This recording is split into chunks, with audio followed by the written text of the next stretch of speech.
A continuación, vamos a realizar el estudio de los siguientes tipos de valoraciones. En el tema anterior hemos estudiado las valoraciones ácido-base y en este otro tema vamos a estudiar las valoraciones de precipitación, que como podréis imaginar están íntimamente relacionadas con los conceptos que estudiamos en el tema del equilibrio químico de precipitación.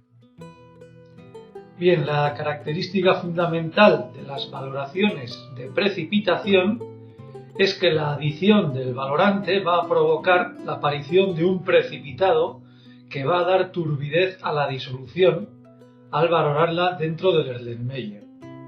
Es decir, que nosotros tenemos el Erlenmeyer totalmente transparente, una disolución transparente, pero cuando vayamos a añadir gota a gota el valorante con la bureta, se nos va a ir formando un precipitado que en principio lo que va a hacer es dar turbidez a nuestra disolución. Si lo dejamos un tiempo suficiente en reposo, ese precipitado veremos que se va a depositar sobre el fondo del Erlenmeyer.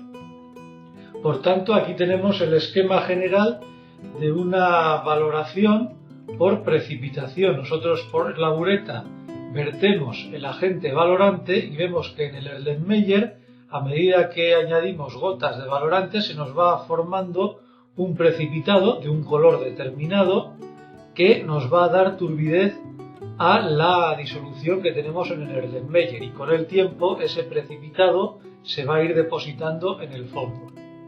Por recordar un poco los conceptos del equilibrio de precipitación, tenemos la siguiente reacción química general. M moles del catión A reaccionan con N moles del catión B para dar el correspondiente precipitado insoluble, A sub M, B sub N.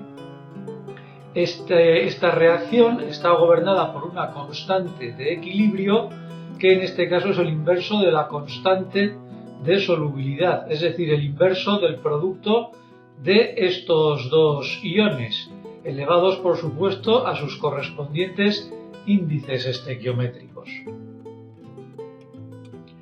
Las valoraciones por precipitación deben cumplir una serie de requisitos.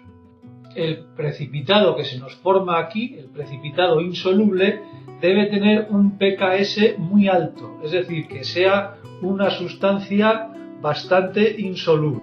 Generalmente las valoraciones de precipitación se pueden llevar a cabo cuando se forman precipitados cuyo pKs es superior a 8 o a 9. Cuando ya el pKs no es tan alto, es decir, el precipitado ya no es tan insoluble, pues estas valoraciones de precipitación no suelen utilizarse. Evidentemente tenemos que conocer la fórmula estequiométrica del precipitado, es decir, A sub M, B sub N.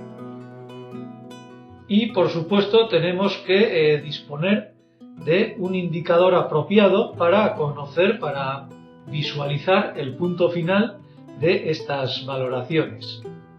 Estos tres requisitos que hemos puesto aquí raramente se dan los tres a la vez, y ello hace que las volumetrías de precipitación pues tengan unas aplicaciones en análisis químico un poco limitadas. Todas ellas en general se denominan argentometrías, puesto que, como ya veremos más adelante, la plata interviene en la mayoría de estas valoraciones. Antes de entrar en las aplicaciones concretas de las valoraciones de precipitación, vamos a estudiar brevemente el aspecto de las curvas de valoración, tal y como hicimos en el tema de las valoraciones ácido-base. Imaginad que tenemos la siguiente valoración expresada en esta ecuación química. La ecuación general, M moles del catión A van a reaccionar con N moles del anión B para formar el correspondiente sólido insoluble. Vamos a suponer que el catión A va a ser nuestro agente valorante y el analito, es decir, la especie que queremos averiguar su cantidad, su concentración, va a ser el anión Bm-. Bien, si nosotros representamos gráficamente el volumen de valorante, es decir, el volumen del catión A N+, que vamos añadiendo con la bureta respecto a la concentración del analito B, expresado como la escala logarítmica negativa, es decir, el PBM-, pues obtendríamos esta curva de valoración general con esta forma, en la que vemos obviamente que al principio de la valoración, es decir, cuando todavía no hemos añadido valorante, vemos que la concentración del analito B es relativamente alta. Recordemos que este eje de coordenadas representa el PBM, es decir, una concentración de logaritmo negativo. Luego, cuanto más abajo estemos en este eje, estamos hablando de valores de concentración más altos. Efectivamente, a medida que vamos añadiendo agente valorante, pues el analito se va consumiendo y poco a poco va disminuyendo su concentración hasta que vemos que realiza un salto bastante cualitativo, y este es el momento en el que la disolución queda saturada debido a la adición del agente valorante y se va a producir inmediatamente el compuesto insoluble o precipitado, AMBN. Y en el punto medio de esta curva tenemos el punto de equivalencia exactamente igual que veíamos en el tema de las valoraciones ácido-base. Bien, esta curva de valoración puede adoptar diferentes formas en función de varios factores. Vamos a estudiar esos factores, que básicamente son tres. Primeramente, el efecto del valor del pKs del precipitado. Ya sabemos que los diferentes precipitados, si consultáis en la tabla adjunta al blog, pues tenemos precipitados con pKs diferentes, es decir, con diferentes solubilidades. Vamos a estudiar un caso concreto, vamos a estudiar la valoración de haluros.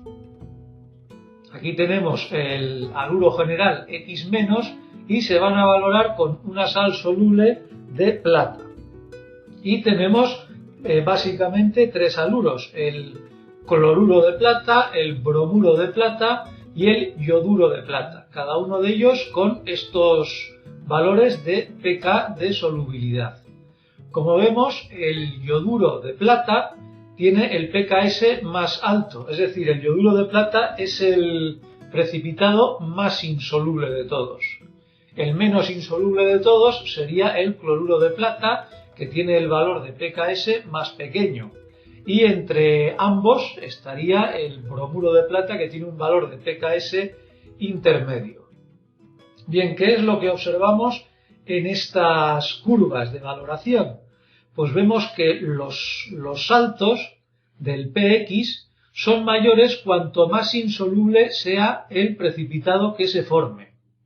Esta es la razón por la cual uno de los requisitos de las valoraciones de precipitación tenía que ser que el pKs del precipitado que se forme tenía que ser suficientemente alto. Ya veis que para un pKs de 9,75, pues el salto ya no es tan acusado como lo puede ser en el caso del yoduro de plata, que tiene ya un pKs bastante más elevado de 16,07.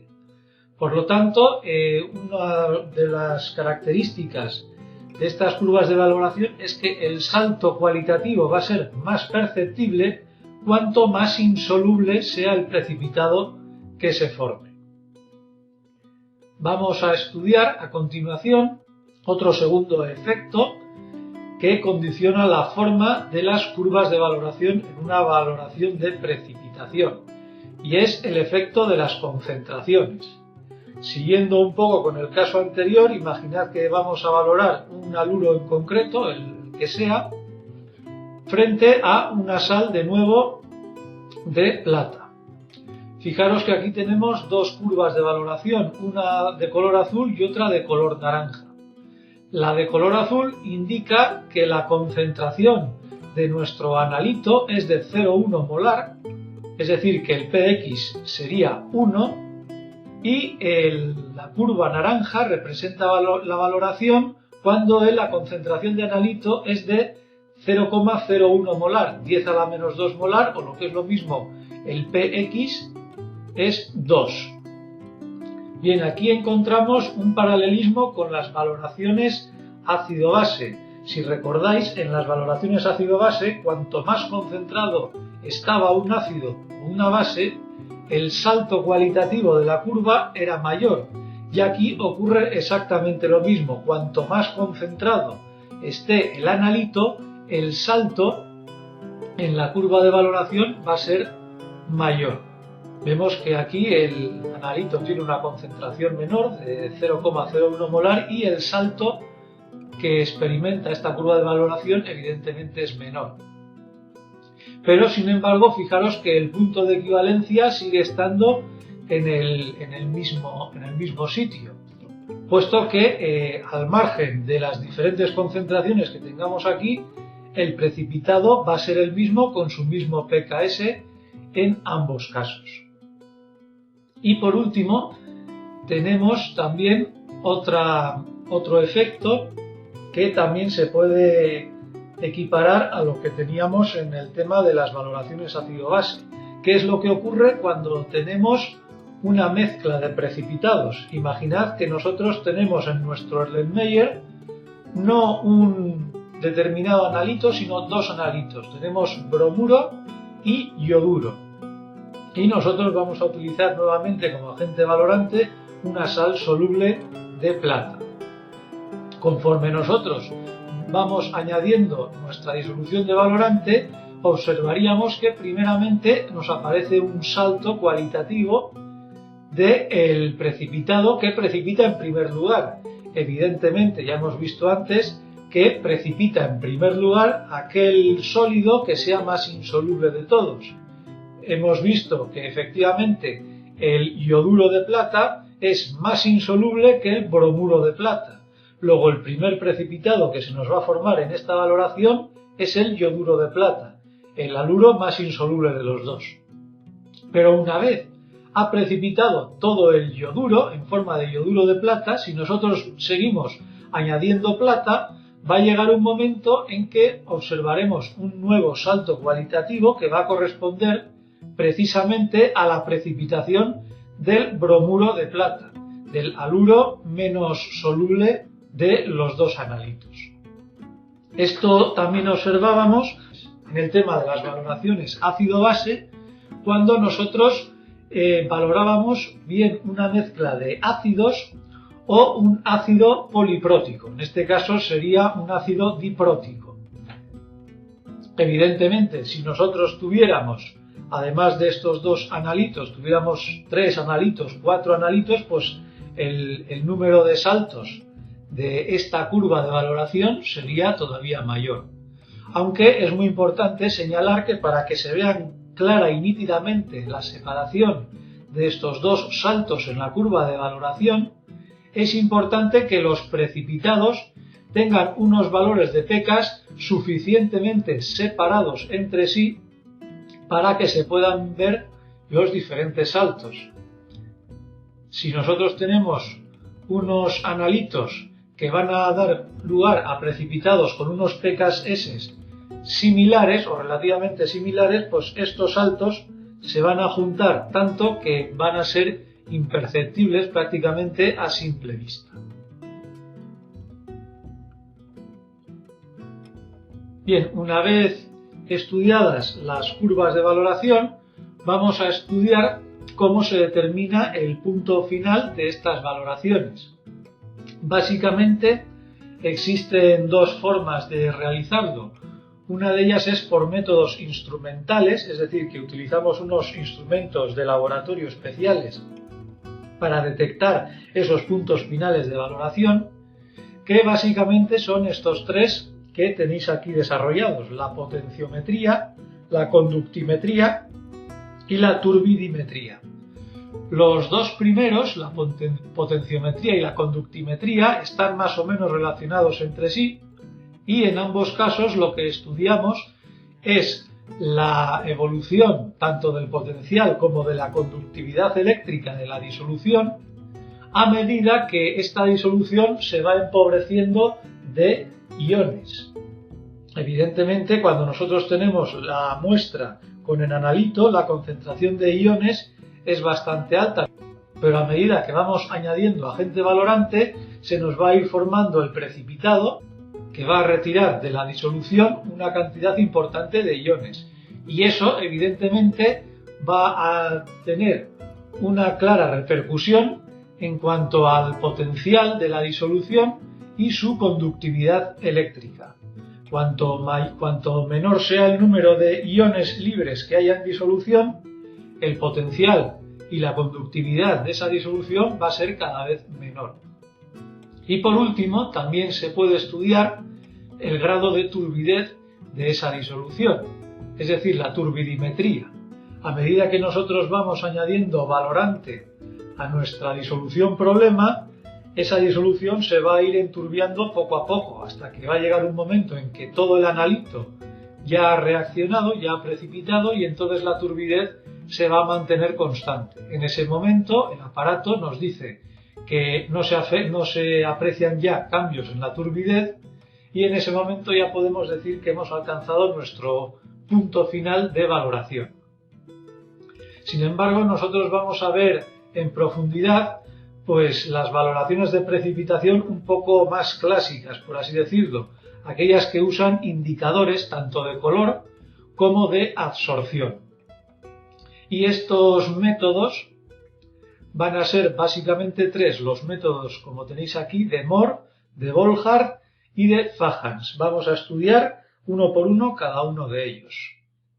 Pero antes de eso, decir que todos estos métodos, el Mohr, Volhard y Fajans, reciben el nombre de general de argentometrías. Se llaman argentometrías porque, como vamos a ver, en todas ellas el catión plata va a estar presente en estas valoraciones. Vamos a estudiar cada uno de estos métodos. Vamos a empezar por el método de Mohr.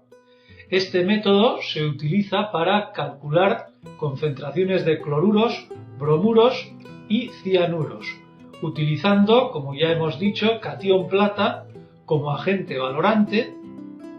Generalmente se utiliza el nitrato de plata, que es una sal perfectamente soluble, y como indicador de color se utiliza el ion cromato, que como veis lo he pintado de color amarillo, y esto lo he hecho porque las disoluciones que tienen ion cromato presentan un color amarillo bastante fuerte.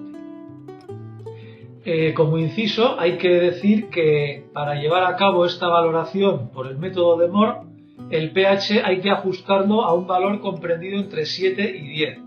Esto es necesario para evitar o inhibir ciertas reacciones químicas parásitas que pudieran dar lugar en esta valoración.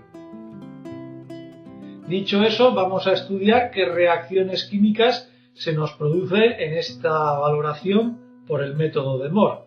Hemos dicho que nuestro agente valorante va a ser la plata, y puesto que nosotros en nuestro Erlenmeyer tenemos una disolución problema, por ejemplo, en este caso vamos a poner de cloruros, pues el ion plata se va a combinar con el ion cloruro y va a formar el cloruro de plata, un precipitado insoluble de color blanco.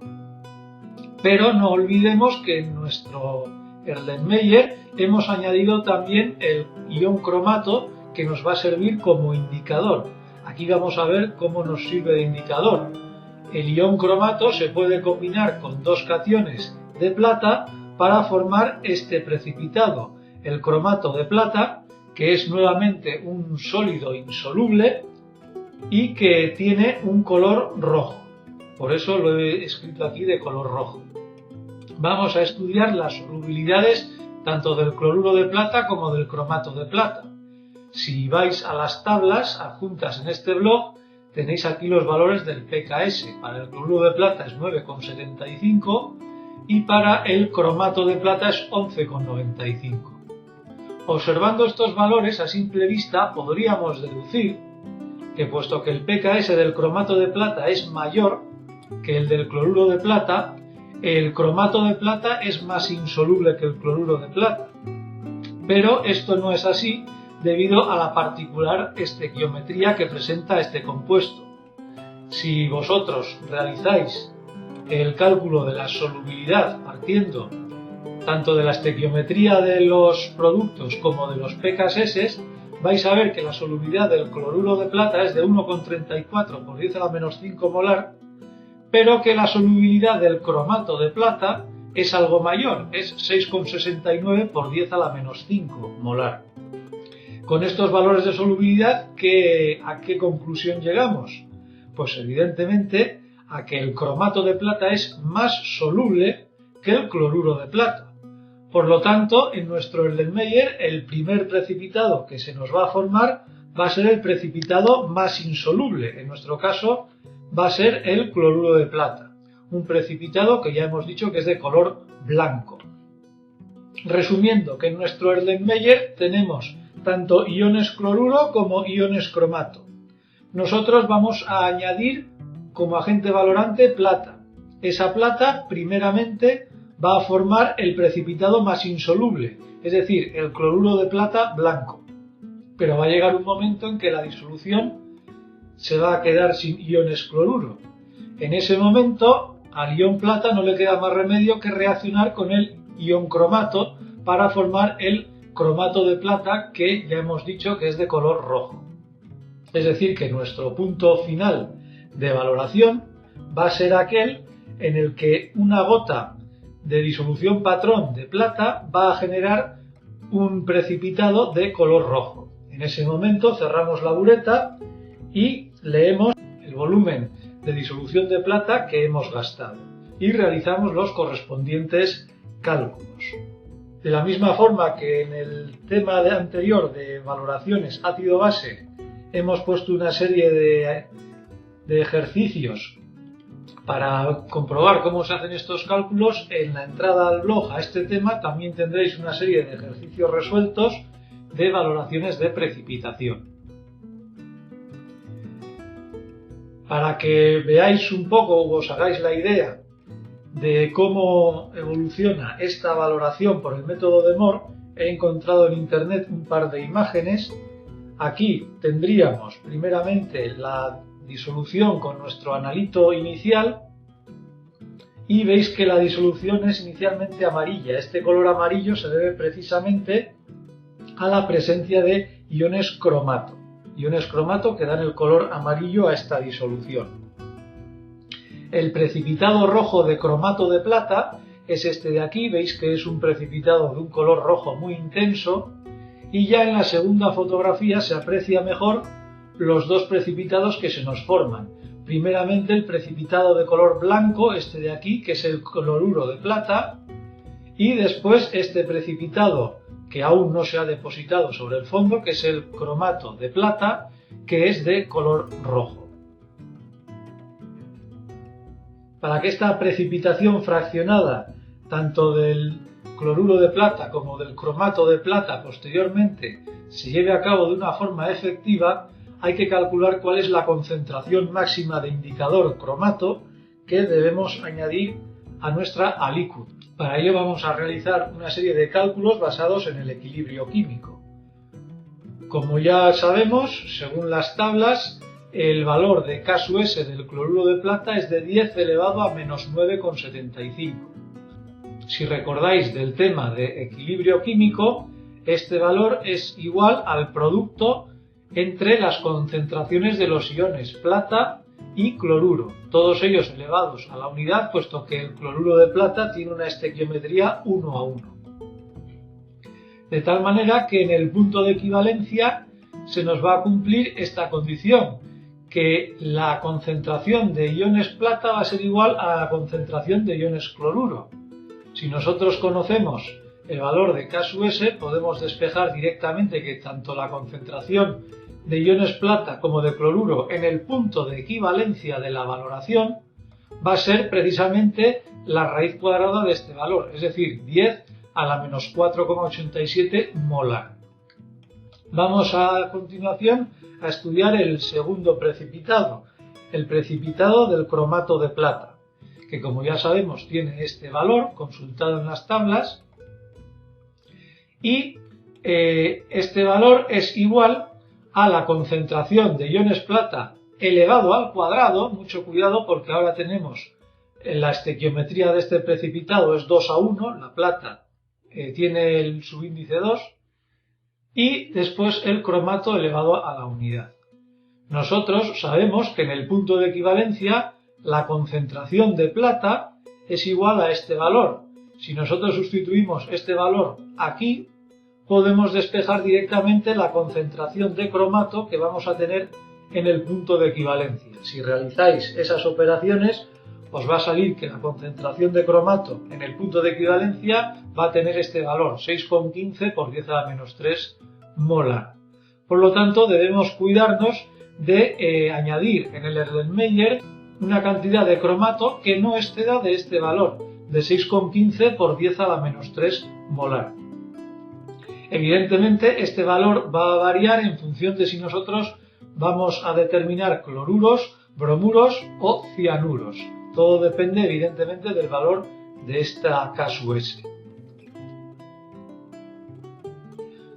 A continuación vamos a estudiar el segundo método de valoración de precipitación, que se denomina el método de Volhard.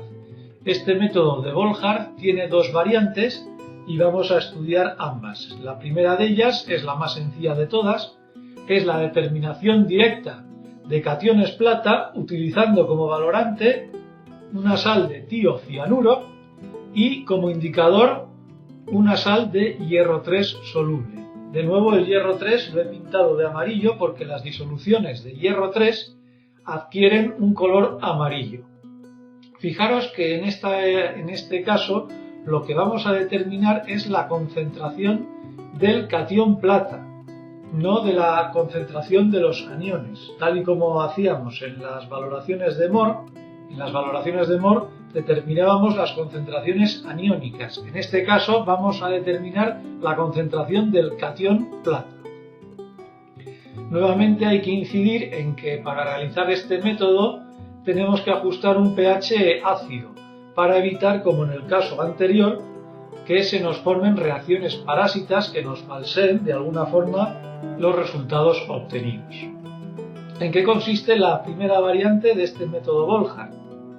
Vamos a estudiar, como en el caso anterior, las reacciones químicas que se nos presentan. Recordemos que el agente valorante es el ion tiocianuro, y si nosotros añadimos tiocianuro a nuestro Erlenmeyer, donde tenemos nuestro analito de plata, se nos va a formar primeramente el precipitado de tiocianuro de plata, este que tenéis aquí. Pero no olvidemos que en nuestra alícuota también hemos añadido una pequeña cantidad de indicador consistente en una sal de hierro 3. Ese hierro 3 también puede reaccionar con el agente valorante, pero en este caso no se nos va a formar un precipitado, sino que se nos va a formar un complejo, como veis aquí, de color rojo intenso, que es el tiocianuro de hierro 3, de color rojo, un complejo químico. Para que veáis un poco la evolución de esta valoración del método Volhard, fijaros en estos tres Erlenmeyers. Aquí tenemos el primero de ellos, que es de color amarillo. Ya hemos dicho que al añadir nuestro indicador de hierro 3, la disolución va a tener un color amarillo. Aquí tenemos el Erlenmeyer con un color ligeramente anaranjado, naranja pálido. Esto se debe a la formación del precipitado del tiocianuro de plata. Y finalmente aquí tenéis ya el Erlenmeyer totalmente rojo, aunque vemos un poco que en el fondo se ha depositado el precipitado de tiocianuro de plata, y este color rojo se debe a la presencia de este complejo del tiocianuro férrico. Por lo tanto, primeramente lo que se nos va a formar es el precipitado de tiocianuro de plata. A medida que nosotros vamos a verter con la bureta nuestro patrón, nuestro agente valorante, el tiocianuro, los iones plata de nuestra disolución van a precipitar en forma de este sólido insoluble. pero va a llegar un momento en que la plata se va a agotar, nuestro analito se va a agotar, y si nosotros añadimos una gota más en exceso de tiocianuro, este tiocianuro no le va a quedar más remedio que reaccionar con el hierro 3 para formar el complejo de color rojo. Por lo tanto, nosotros añadimos con la bureta nuestro agente valorante, se nos va a formar el precipitado del tiocianuro de plata, pero va a llegar un momento en que una gota de exceso va a provocar la formación del complejo coloreado. En ese momento quiere decir que toda la plata, es decir, nuestro analito, se ha agotado y el agente valorante no le queda más remedio que reaccionar con el indicador de hierro 3 para formar el complejo coloreado. En ese momento, obviamente, hemos llegado a nuestro punto final de valoración. Ya hemos dicho que el método Volhard tiene dos variantes. La primera de ellas ya la hemos estudiado, la determinación del catión plata, y ahora vamos a ir con la segunda variante, y es la determinación indirecta, ahora veremos por qué es indirecta, de haluros, utilizando como agente valorante nuevamente el tiocianuro y hierro 3 como indicador. En este caso, la valoración se lleva a cabo mediante un proceso particular. En el Erlenmeyer vamos a verter una alícuota de nuestra disolución problema que contiene un determinado haluro, más un exceso conocido, muy importante, de nitrato de plata. Este exceso tiene que ser, es decir, la cantidad de nitrato de plata que añadimos a nuestro Erlenmeyer tiene que ser conocida. Ahora enseguida vamos a ver por qué.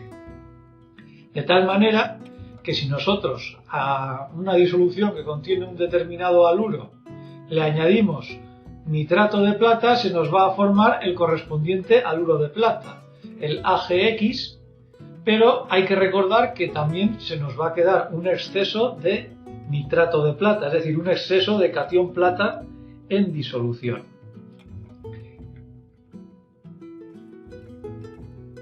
Por tanto, el agente valorante, el tiocianuro, puede dar lugar nuevamente a dos reacciones químicas.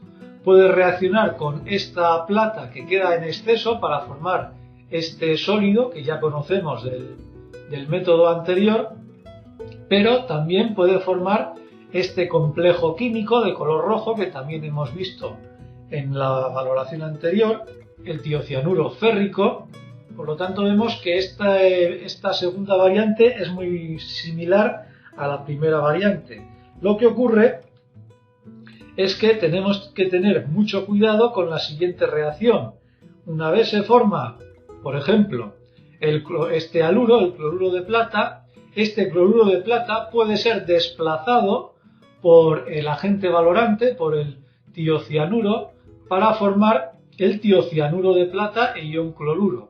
Esta reacción química, si realizáis un estudio termodinámico de la misma, es perfectamente espontánea y por lo tanto nosotros tenemos que evitar de alguna forma que esta reacción de desplazamiento se lleve a cabo. Para ello tenemos dos opciones. La primera de ellas es esta. Podemos retirar ese precipitado de cloruro de plata filtrando la disolución, de tal manera que el cloruro de plata nos queda fuera de la disolución. Otro método, quizás menos aparatoso, es añadir una cantidad suficiente de nitrobenceno, un compuesto orgánico, de tal manera que en la disolución se nos van a generar dos fases, una fase acuosa y una fase orgánica. Ambas son inmiscibles entre sí, de tal manera que la fase orgánica va a quedar al fondo del Erlenmeyer y lo que va a conseguir es de alguna forma cubrir o aislar ese precipitado de cloruro de plata, de tal manera que lo que nosotros sigamos añadiendo por la bureta va a reaccionar solo en la fase acuosa. De una forma u otra, una vez retiramos ese precipitado de cloruro de plata, recordamos que tenemos un exceso de nitrato de plata. Por lo tanto, el agente valorante lo que va a hacer es valorar precisamente ese exceso de nitrato de plata. De ahí que esta valoración se denomine valoración por retroceso.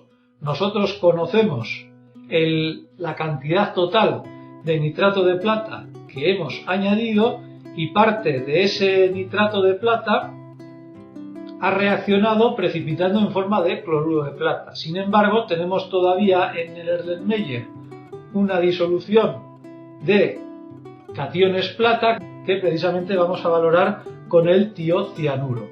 De tal manera, si nosotros restamos de la cantidad inicial total de plata el exceso de plata que nos ha quedado en disolución, vamos a calcular indirectamente la concentración de haluro que teníamos inicialmente en la disolución, el haluro que ha precipitado en forma de haluro de plata. De tal manera que va a llegar un momento en el que el tiocianuro ya no va a poder reaccionar con la plata, puesto que la plata ya se ha acabado, sino que va a reaccionar con el indicador de hierro 3 para formar el complejo coloreado que ya conocemos. En ese momento hemos llegado a nuestro punto final de valoración y ya podemos calcular el exceso de nitrato de plata que habíamos añadido al principio. Y por una simple resta podemos calcular así la concentración inicial de cloruro que teníamos en nuestra disolución. Estas valoraciones, que se denominan, como tenéis aquí, valoraciones por retroceso, tanto en los siguientes temas de valoración de complejación como de valoración redox, vamos a ver algunos ejemplos más. Y para terminar vamos a ver el último método que nos queda, que es el método de Fajans, que es un tanto diferente a los otros dos métodos anteriores, porque en este caso vamos a utilizar unos indicadores llamados indicadores de absorción.